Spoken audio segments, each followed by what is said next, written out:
मैं सूबा जनरल सकत्तर किसान मजदूर संघर्ष कमेटी सरवण सिंह पंदेर बोल रहा हूं। जो आज प्रधानमंत्री जी ने बोला है देश की पार्लियामेंट्स में कि जो किसान आंदोलन है उसकी पवित्रता जो आंदोलन जीवी वो ख़त्म कर रहे हैं, तो मैं माननीय प्रधानमंत्री से पूछना चाहता हूँ, जिस तरह से इस पवित्र किसान आंदोलन में सरकार सभी की चुनी हुई होती है, सबके प्रति उनका दायित्व होता है, भी सबकी बात करे।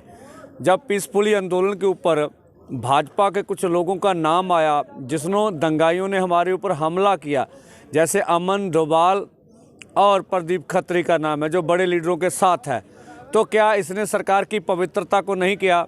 आप बोल रहे हैं हम सभी को साथ लेके चल रहे हैं, आपका विकास जो है संतुलित विकास है, तो जिस तरह का आप विकास कर रहे हैं 2% लोगों के लिए, कारपोरेट घराने के लिए, तो किस तरह से आप जस्टिफाई करेंगे? जिस तरह से आपने रेल बेची, भारत पेट्रोलियम बेच दिया, कुकिंग कोल लिमिटेड बेच दिया, BSNL बेच दिया, तो अब खेती सेक्टर को आप बेच रहे हैं, तो इसको जस्टिफाई आप कैसे करेंगे? दूसरा, आप कहते हैं हमसे चर्चा कर लिए बैठकर टेबल पर, तो चर्चा तो प्रधानमंत्री जी बहुत पहले हो चुकी है, अब तो निर्णय लेने का सवाल है। तो दूसरा, बैठने से पहले जो इस पवित्र किसान आंदोलन के जितने भी किसान गिरफ्तार किए हैं उसको रिहा कीजिए, और जो हमारे खिलाफ बैरिगेटिंग की है, पानी की समस्या है, शौचालय की समस्या है, आप किल हमारे धरनों के पास गाड़ रहे हैं, तो ये इस बातों को सामान्य परिस्थिति बनानी होगी। तो दोहरा मैयार आपका नज़र आए, एक तरफ तो आप ये मानते हैं फिर 1.5 साल के लिए होल्ड कर लेते हैं बिलों को, और एक तरफ आप कहते हैं हमारे कृषि के कानून बहुत अच्छे से लागू होने दीजिए, और अगर उसमें कोई कमी होगी तो हम उसको देख लेंगे।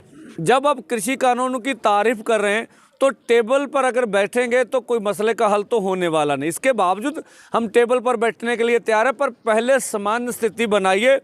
आपके बयान दोहरे मैयार वाले हैं, और मुझे लगता है जिसे आप पवित्र किसान आंदोलन बोल रहे हैं उसकी आपको चिंता नहीं है। हम लगातार 250 से ऊपर किसानों को शहीद हो चुके, उनको ढो चुके हैं। शायद आपका अभी तक मन नहीं भरा, आप कितने और लेंगे ये आपकी मर्जी है, और जब तक यह आंदोलन की सभी मांगे पूरी नहीं हो जाती हम इस आंदोलन में इसी तरह से बने रहेंगे। किसान और खेती और मजदूर से देश बनता है, आपने कहा देश का एजेंडा है, तो अगर किसान मर गया, खेती मर गई तो देश मर जाएगा। तो हम देश को ना तो टूटने देंगे और ना देश का विनाश होने देंगे, देश के लिए लड़ेंगे। धन्यवाद।